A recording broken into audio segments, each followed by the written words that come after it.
Soy Fernando Díaz Villanueva. Hoy es 22 de enero de 2023 y esto es La Contracrónica.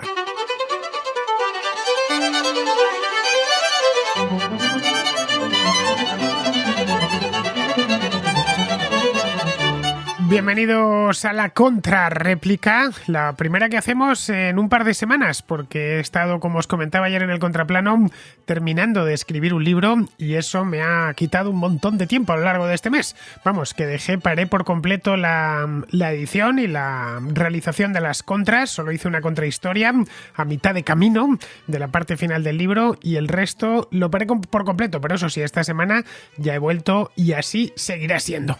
Así que nada, vamos a ponernos con la contrarréplica de hoy, que se me ha vuelto a olvidar hacerla en directo. Sé que algunos me la habéis pedido, pero se me ha vuelto a pasar. A ver si la semana que viene hay suerte y me acuerdo. Ya sabéis que estas contrarréplicas en directo a través de Twitter no se pueden hacer, no es aquí te pillo, aquí te mato. No es una cosa que se haga de un momento para otro, que uno se conecte como hago los directos en Twitch. En el caso del Twitter me gusta avisar con tiempo, tengo que crear antes el directo, el espacio que se llama dentro de Twitter, y avisar un poquito a los patronos, a los seguidores más habituales, ¿no? Para que estén allí y puedan entrar a participar en la contrarréplica. Bien, espero que la próxima semana, ya de ahí no pasa, no se me vuelva a olvidar porque no hacemos contrarréplica en directo desde el mes de noviembre, si mal no recuerdo.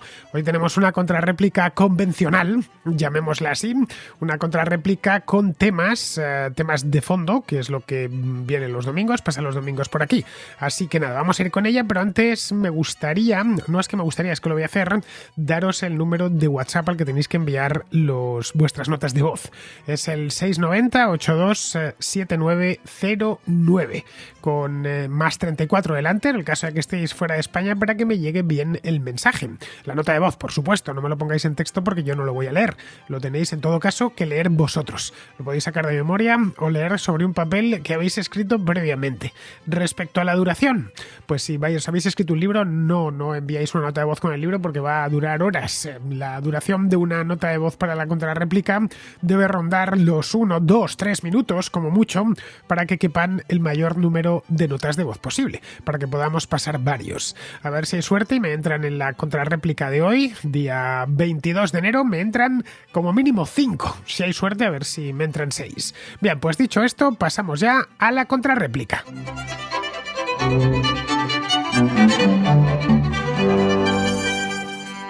Empezamos la contrarréplica de hoy con Adrián, que se pregunta el lugar en el que Podemos se sitúa, en el que se sitúa dentro del espectro político, porque políticamente se sitúa dentro del gobierno ahora mismo, pero si tuviéramos que colocarle dentro del espectro político, por decirlo así a grosso modo, ¿en qué ideología tiene? Vamos, de una manera genérica. Vamos a escuchar antes a Adrián. Hola Fernando. Quería plantear una cuestión y es acerca de cómo se debería de valorar o de posicionar a Podemos en el espectro político. Vamos a ver, a veces se critica a Podemos y se dice que son comunistas y tal, y muchos de los que defienden a Podemos pues dicen que no, que es un partido socialdemócrata, ¿no? Y que no es comunista porque no busca la colectivización de la tierra y de la industria y de la propiedad privada, ¿no?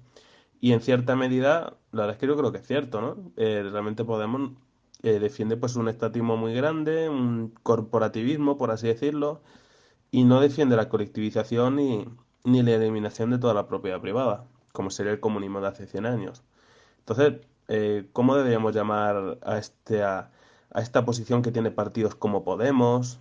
Como, bueno, se puede asociar un poco a las mismas ideas que defendió Chávez, ¿no? De una propiedad privada parcial, muy intervenida. ¿Cómo se le debería llamar eso? ¿Socialismo del siglo XXI, como Chávez lo llamaba, que es como una especie de comunismo renovado, o neocomunismo?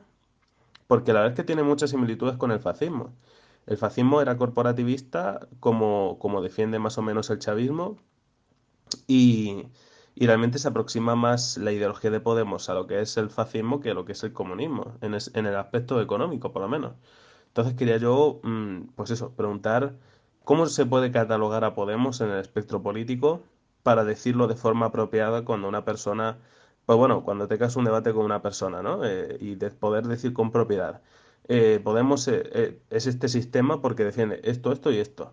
Así que nada, muchas gracias y un saludo. Pues mira, Adrián, solo estás abordando esto desde el punto de vista económico.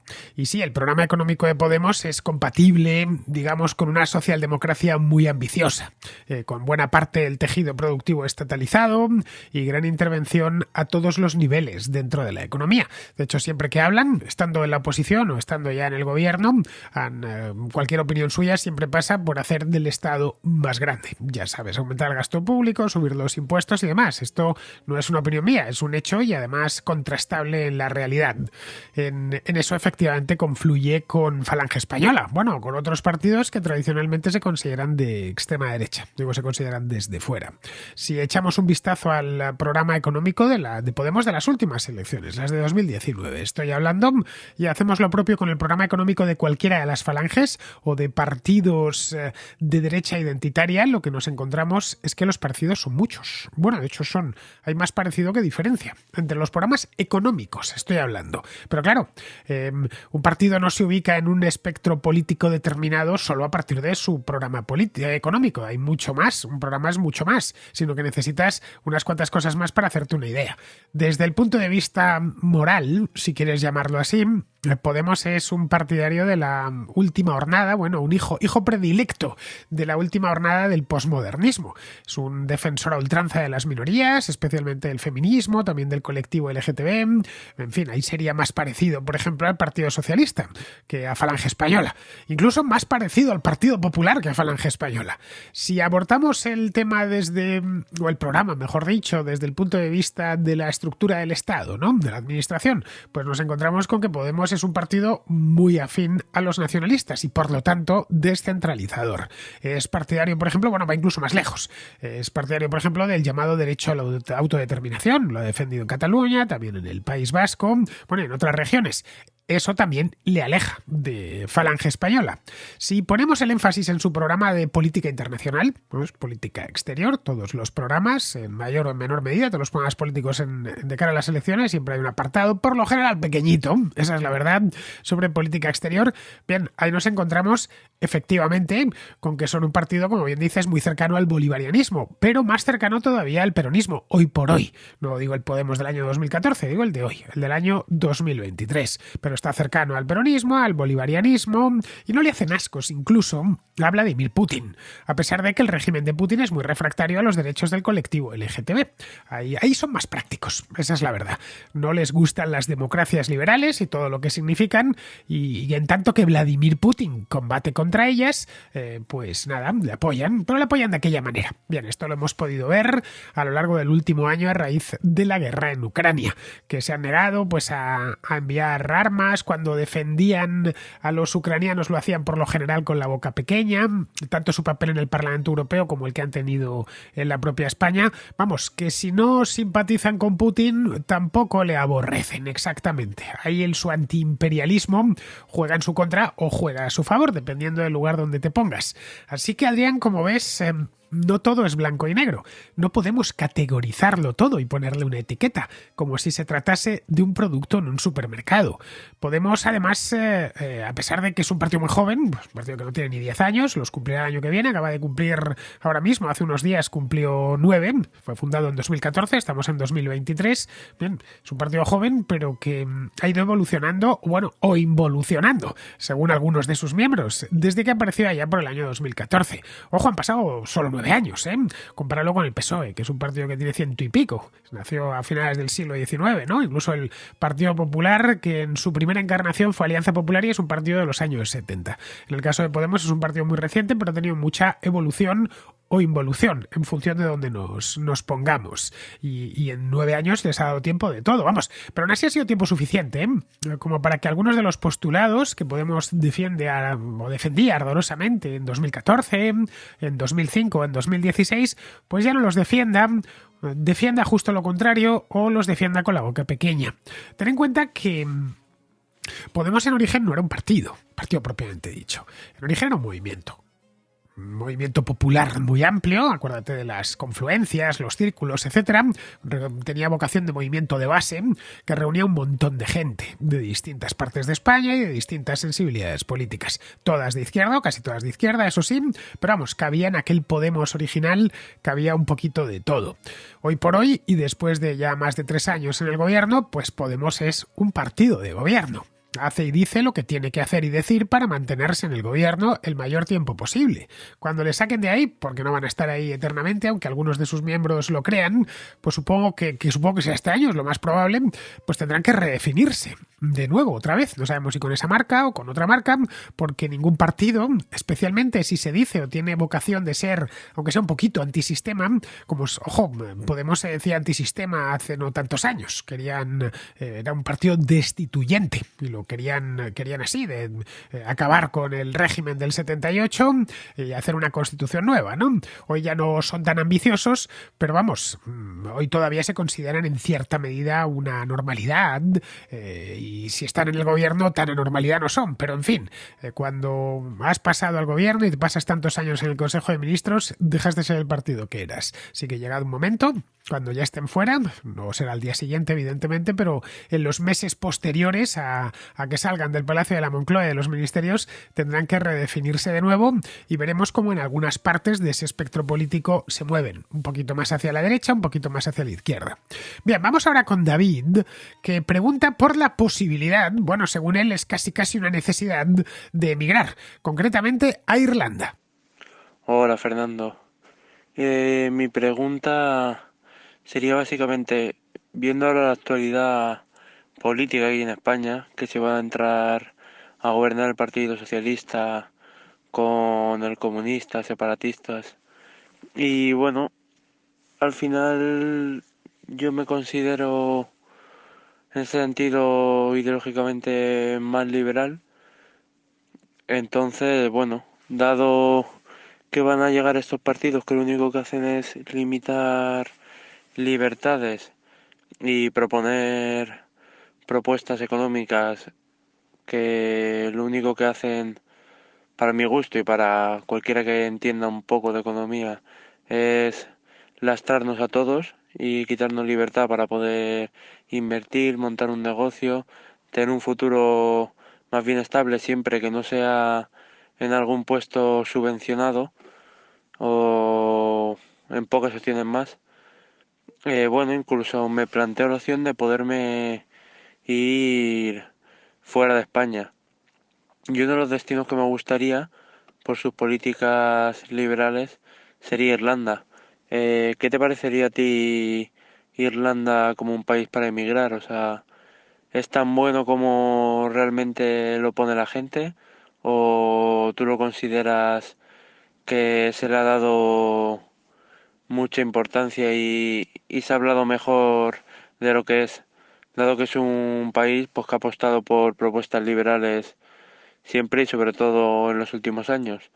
Y dado que bueno, que ahora sí que es cierto que a lo mejor países con esa mentalidad como Reino Unido, ahora con el Brexit puede verse un poco afectado el tema de los visados o irse a vivir allí por una temporada. No sé cómo lo verías y bueno, me gustaría saber tu opinión.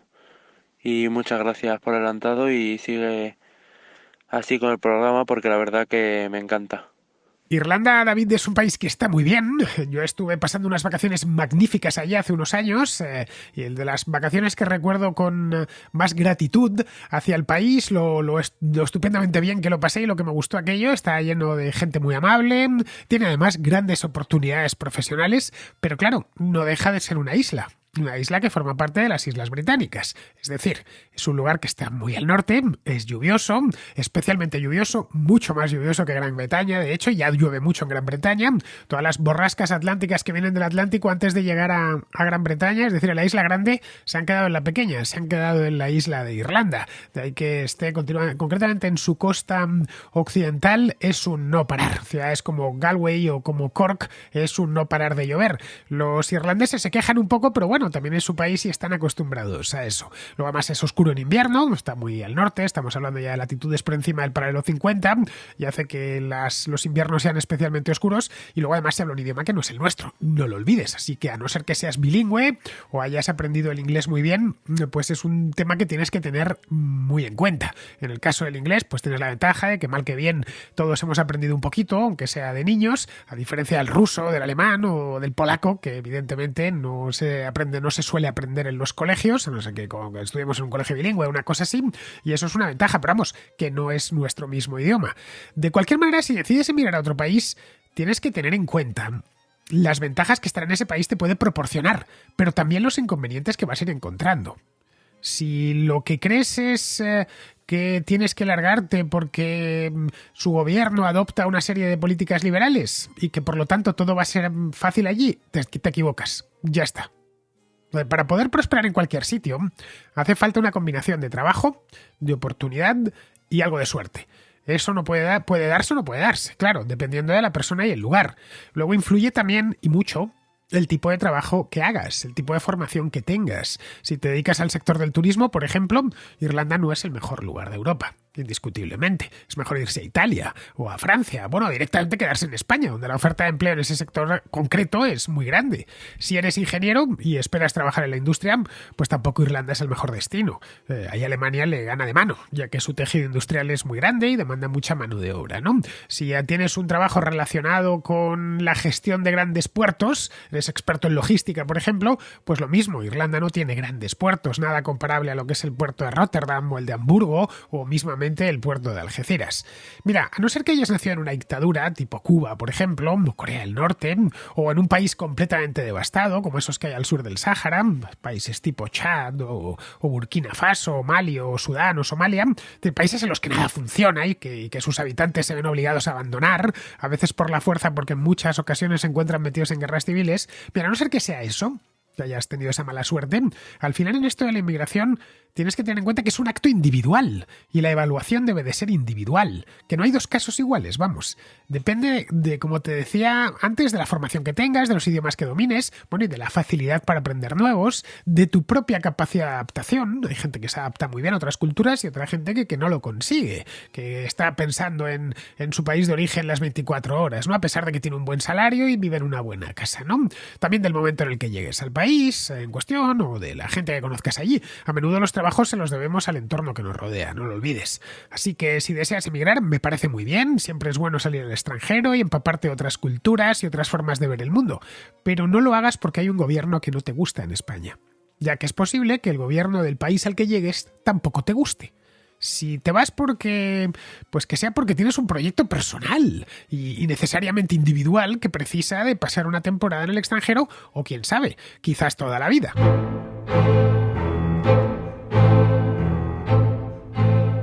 Seguimos con Alejandro, que vuelve con un tema del que hablamos hace ya bastante tiempo, creo que fue el año pasado, el anterior incluso, el tema de la raza vasca, no sé si lo recordaréis, pasaron por aquí muchísimas notas de voz. Bien, pues esta es una más sobre este mismo tema, aunque no habla concretamente de la raza vasca, sino que nos hace Alejandro una nota de voz muy interesante sobre la composición étnica de Europa.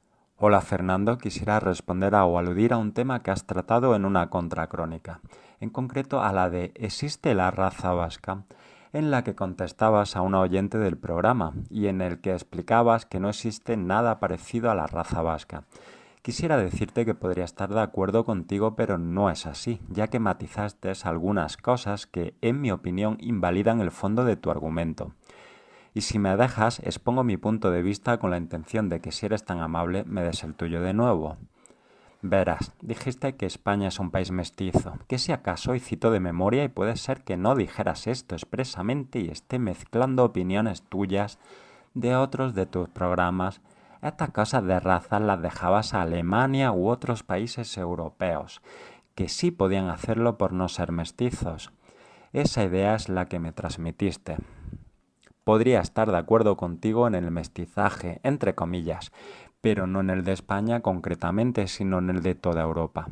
La razón es que toda Europa, a grandes rasgos, proviene del mismo sustrato genético, una mezcla de 3 grandes migraciones en la historia y prehistoria. El primero se produjo en el Paleolítico, cazadores-recolectores que se mezclaron por todo el continente con poblaciones incluso anteriores, de las que poco sabemos. Entre ellos podemos incluir a la especie neandertal, de la que todos los europeos tenemos un 4% de legado. La siguiente gran ola migratoria fue en el Neolítico. Los agricultores provenientes de Oriente Medio que se desperdigaron igualmente por toda Europa. La última oleada importante fue la indoeuropea, proveniente de las grandes estepas de Asia. Bien, pues entre esas tres grandes olas podemos definir a toda la población europea.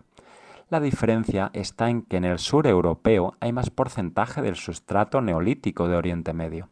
En el norte europeo hay más sustrato paleolítico y menos de Oriente Medio. Donde uno tiene un 30%, otro tiene un 15%. Creo que se entiende la idea. He simplificado todo por el tiempo y he de dejar claro que no soy ningún experto, solo un aficionado lector. Pueblos sin mezcla en el mundo no van a existir. Los más cercanos son tribus africanas casi aisladas desde que el Homo sapiens empezó a patear mundo y decidieron quedarse allí, que ni siquiera tienen herencia neandertal en sus genes y son extremadamente puros. En cuanto a la raza vasca, si decimos que no existe, debemos decir que tampoco existe la raza germana, alemana, teutónica, etc. En caso de querer admitir que sí existe esta última, debemos admitir también la raza vasca. Y la raza ibérica, que sería la misma. Mi instinto me dice que más bien quisiste decirlo primero, que los hispanos no nos centramos en estas memeces, que nuestra manera de andar por el mundo siempre fue la cultura y no la raza. O bien crees que efectivamente España es mestiza, porque han pasado norteafricanos, por ejemplo. No se me ocurre otro pueblo. Y nos definen como mestizos con su herencia genética. Pero si hacemos caso a la ciencia, bien sea por la Reconquista y su mecánica, o bien porque fueron una minoría y lo que hubo fue una conversión religiosa, su presencia genética es residual y anecdótica, hasta el punto de medirse en cantidades del 1 al 4%, y precisamente en el caso de los vascos es el 0%. Finalizando, llevo a confusión llamarnos mestizos sin llamar de la misma manera al resto de europeos, porque no es cierto, o Europa es mestiza o no lo es. En mi opinión, no me gusta usar la palabra raza por su mal uso en el siglo anterior, que le da una connotación negativa.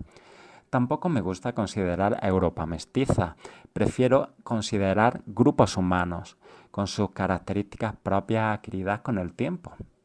El mestizaje lo considero apropiado para referirnos al encuentro de grupos humanos muy distintos entre sí y que llevan separados desde antes o inicios del Paleolítico, como fue en su día el europeo y el nativo americano, o pudiera ser el encuentro de un japonés y un francés.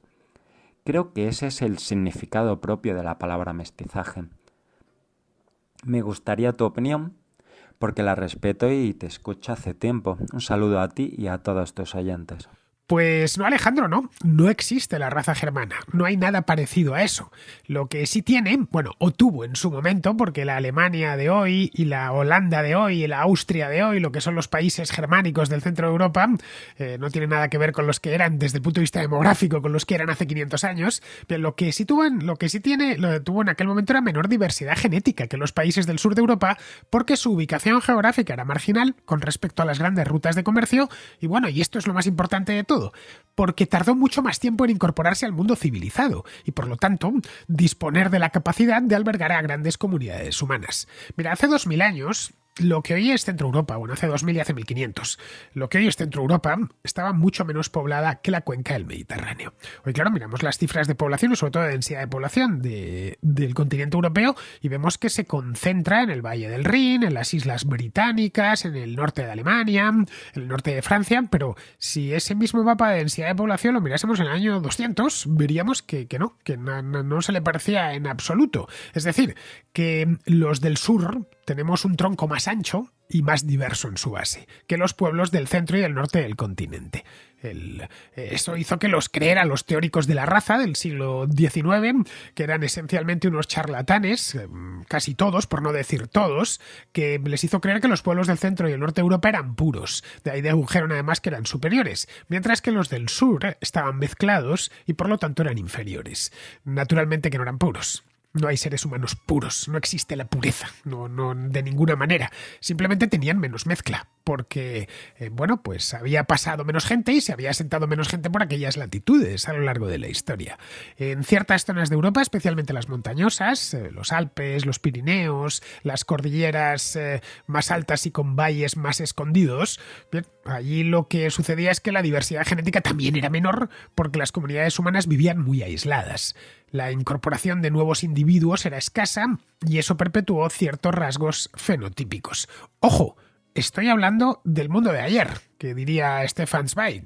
Desde la Revolución Industrial, la mejora revolucionaria en los transportes, el ferrocarril, los barcos a vapor, luego posteriormente la incorporación de los automóviles, los aviones a reacción, en fin, que te pones de un lado al otro del mundo en cuestión de horas y la mejora en las comunicaciones y eso, junto a la explosión demográfica de los siglos XIX y XX, bien, todo eso se acabó, ese mundo de ayer se acabó. Las comunidades humanas, tan pronto como entran en contacto, se mezclan. Esto ha sucedido así desde los orígenes de nuestra especie. Si en algunos lugares del mundo no sucedía eso, o sucedía a menor velocidad, se debía al aislamiento o al pequeño tamaño de esas comunidades humanas que estaban asentadas en espacios geográficos muy extensos. Bueno, eran tan pequeñas que a menudo les costaba encontrarse los unos a los otros. Hoy la imagen que tenemos cuando viajamos por Alemania, por ejemplo, por Holanda, que vemos gente por todas partes, los bosques son poco más que manchitas, el resto es un gran llano, tremendamente fértil, suelo cultivado, ciudades grandes, industrias, ríos grandísimos que tienen a ambos lados una autopista y lo cruzan otras tantas por encima. Bien, la visión que pudo tener, no lo sé, los generales romanos que entraron en Germania en el siglo I era muy distinta, que era un bosque inmenso y no había manera de roturar, además. No se pudo empezar a roturar aquellas tierras hasta bien entrada la Edad Media. Aquella tierra no podía sostener a grandes comunidades humanas. De hecho, era normal que pasasen, que fueran del norte al sur. Piensa el caso de los visigodos. Los visigodos provienen, según se cree, de la actual Suecia. Del sur de Suecia, exactamente. Bien, cruzaron Alemania y se plantaron, o el centro de Europa, y se plantaron en las fronteras del Imperio Romano Oriente. Y una vez cruzaron allí, ya pues hasta su llegada a la península ibérica un siglo más tarde. Pero a lo que es Centro Europa la cruzaron rápidamente, no les interesaba demasiado estar ahí. Era un lugar vasto, salvaje, no había llegado la civilización, no había llegado de manera muy marginal y por lo tanto no había mucha gente. Así que no existe la raza vasca, pero tampoco existe la raza germana. Los que creyeron que ambas existían en el pasado se equivocaban de plano, aunque su objetivo era otro. No era tanto el interés por las razas, era construir una comunidad política sobre ciertos rasgos físicos particulares, que esos rasgos físicos los había ocasionado pues el aislamiento y la falta de diversidad genética, nada más. 2 accidentes históricos para los que nuestra especie pues ya ha puesto remedio hace bastante tiempo. Bien, vamos ahora con Ángel, que nos habla de ocupación de viviendas, más concretamente de un caso concreto que a él le pilló de cerca. Buenos días, Fernando y contraescuchas. Mira, el motivo del audio de hoy es porque, escuchando la contrarréplica de hoy, del domingo 3, ¿no? de octubre, Miguel, un contraescucha, ha preguntado por el tema de las ocupaciones, ¿no? Y sí, como bien dice, esto está así desde tiempos inmemoriales. Y te voy a explicar por qué. Te voy a contar una anécdota personal que nos ocurrió a mi familia hace muchos años. Hablo pues de los años 90. Mi abuela vivía con nosotros, ¿no? Con mis padres, con mi hermana y conmigo, y la casa de mi abuela se alquiló a una familia, ¿no? Se alquiló, si bien esa familia no entró, ¿no? Por la fuerza en la casa, pero hubo un momento que dejó de pagar.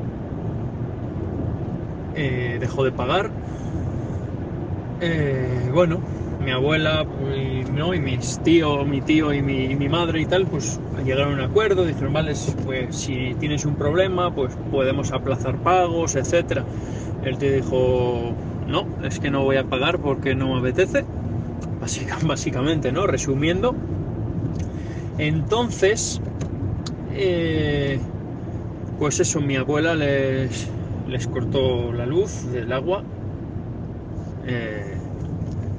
y estos señores denunciaron a mi abuela y tuvo que volvérselo a dar de alta cargando, o sea, costeando ella las tasas, ¿no? de reenganche tanto a la luz como al agua. Llevó años, yo era muy pequeño, yo tendría 10 años, 8, y me acuerdo que fue un proceso pues que mi abuela tenía mucho estrés, y llevó años echarlos, si no recuerdo mal, fue alrededor de 2 años y medio, 3, poder deshacerse, ¿no? de los ocupas, con juicios, claro, gastando dinero en abogados, pues eso, recurriendo ellos sentencias, bueno, entre que sale el juicio fue un proceso muy tedioso. Y claro, luego la sorpresa fue, al entrar a la vivienda, una vez tuvieron una sentencia firme de desalojo, que estaba completamente destrozada hasta el punto de no había puertas, estaban los colchones, todas las paredes con agujeros, destrozadas, la casa estaba destrozada.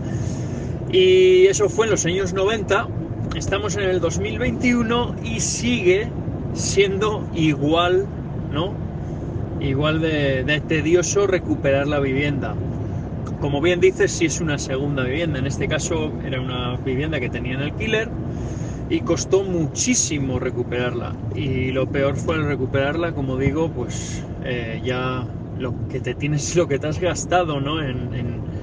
Pues en el proceso judicial, más lo que te tienes que gastar en la reforma, ¿no? Así que nada, un saludo a todos y hasta otra. Esta historia que nos cuentas, Ángel, es tristemente habitual. Alquilar una vivienda y que el inquilino decida no pagar la renta puede convertirse en una pesadilla que consume las energías y las finanzas del propietario. Las historias son muchísimas. Esta que me has contado tú es la enésima que escucho. Algunas las he escuchado de primera mano y otras que me han contado de segunda. Pero vamos, que estos problemas existen y están ahí. La ley es lenta, es ineficiente. Durante años, como bien nos has contado, el propietario no hace más que gastar dinero en abogados, en suministros, porque se los tiene que seguir pagando al inquilino, el agua, la luz, eso es sagrado, y cuando por fin consigue recuperar lo que es suyo, tiene que seguir gastando dinero para decentar la casa porque frecuentemente se la han destrozado, ¿no?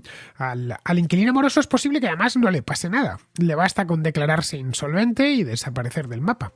Eso se solucionaría agilizando los desahucios, pero claro, de este tema en España no se puede hablar, porque sobre los desahucios se construyeron programas políticos enteros, como el de Podemos allá por 2015-2016. Bueno, pues el resultado al final es que alquilar es algo arriesgado y por lo tanto caro. Hay muchos menos inmuebles disponibles en las ciudades de los que debería haber, porque a muchos propietarios no les termina de convencer, se lo piensan 2 veces antes de poner la casa de su abuela o la de su tía, que cuando éstas han fallecido, pues se lo piensan, oye, si mejor la dejamos vacía porque si la alquilamos podemos encontrarnos ante una pesadilla como esta. En ocasiones porque ya la han vivido un drama de este estilo y no quieren repetirlo. Otras veces porque han oído hablar de ellos y evitan poner en alquiler la casa a no ser que sea alguien de muchísima confianza. Vamos, que la ocupación en definitiva tiene un impacto en el precio del alquiler, del que se quejan, por cierto. Los de Podemos lo mismo te defienden o te defendían el desahucio con gran ardor y a la vez te decían que había que bajar los precios del alquiler. Mirad, una cosa y la otra no se pueden hacer a la vez. Las grandes empresas que tienen muchos inmuebles en propiedad pues pueden resistir que el inquilino les pague, disponen de abogados propios y sobre todo disponen de músculo financiero. una familia no, una familia que ha puesto en alquiler la casa de la abuela, un pisito en el centro de Barcelona, de Madrid, de Valencia, pues la parten en dos. Y esto es lo que no terminan de ver. Piensan que los derechos de ese delincuente que se lo ocupa están por encima de los derechos del legítimo propietario. Bien, vamos ahora con Leandro, que es argentino, y que pregunta por qué no se formó una Commonwealth hispana. Yo siempre tengo una duda que socava muchas cosas. ¿Por qué nunca se pudo formar un real Commonwealth como existe del Imperio Británico, o el ex Imperio Británico en realidad, desde lo que eran sus colonias para con la metrópoli, o sea, con la isla de Gran Bretaña?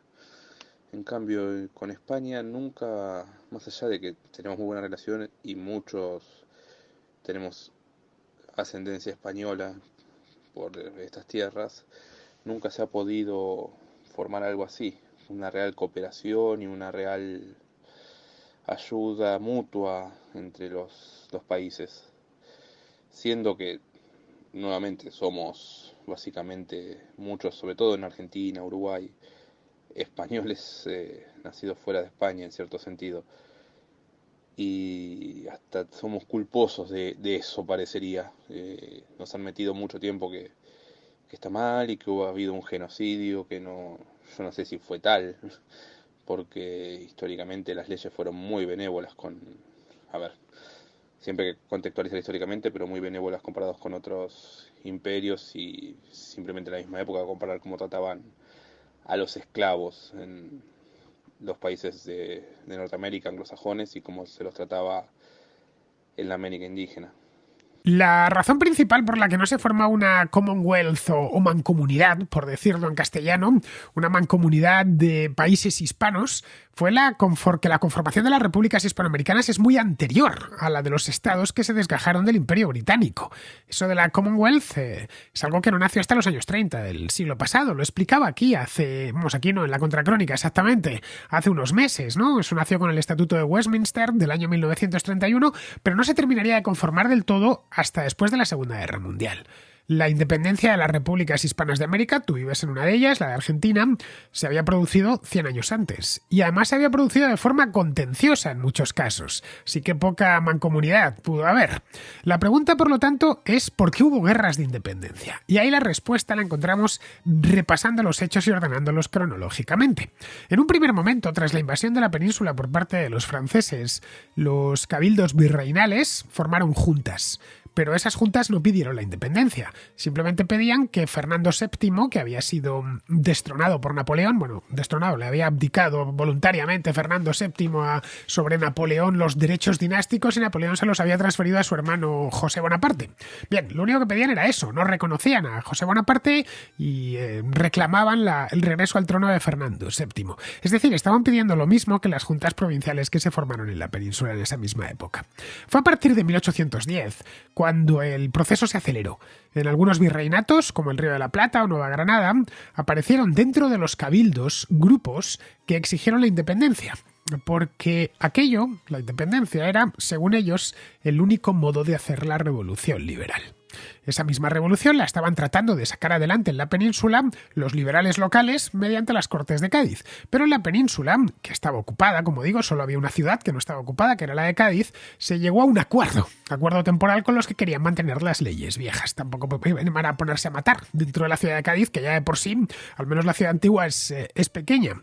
De ahí salió la Constitución de 1812. El problema vendría mucho después, ¿no? O no tanto después, vendría un par de años después, cuando Fernando VII regresó a España. En América, entre tanto, estalló una guerra civil entre los llamados patriotas y los realistas. En España, los liberales se hacían llamar patriotas también. Lo único que a los realistas los llamaban absolutistas o directamente serviles. Pero los dos bandos eran exactamente los mismos. En la España peninsular y en la España virreinal. Exactamente igual. En el caso de los virreinatos, la primera fractura fue eso. Y a partir de ahí es cuando empezó ya la guerra. De hecho, el número de peninsulares, los ejércitos realistas no llegaban ni al 10%. El resto eran indianos. Nueva España, de hecho, no hizo ni falta una guerra. Fueron los propios criollos los que aplastaron a los independentistas de Hidalgo y de Morelos después. Y ya luego, cuando en 1820, tras el pronunciamiento de Riego en la península, se instaura de nuevo el régimen liberal, porque Riego le obliga a jurar la Constitución de Cádiz a Fernando VII, deciden en Nueva España separarse porque aquello ya no les interesaba.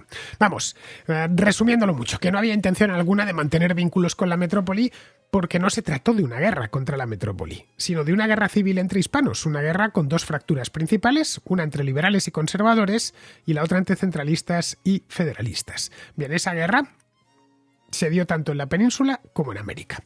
Y esa es la razón, en última instancia, que no exista esa mancomunidad política, quiero decir, mancomunidad cultural y, digamos, de afecto y espiritual, por supuesto que existe desde el mismo momento en que aparecieron aquellas repúblicas.